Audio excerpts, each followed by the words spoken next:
Life is there for us, but the question is, are we there for life? In the Zen tradition, we use questions to help us wake up. Today, I would like to offer you 3. The first question is, who are you?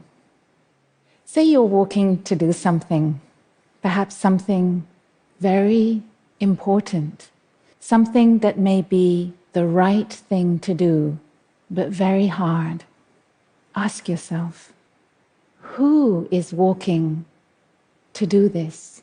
Which brings us to question number 2.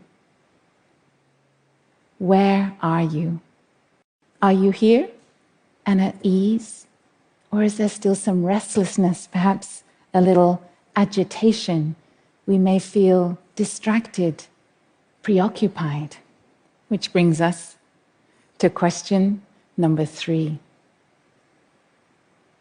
What do you want? Each one of us needs to identify and nurture our deepest aspiration, rekindle it if necessary. The act of asking these 3 questions in the heart of our daily life as we walk will help us to wake up.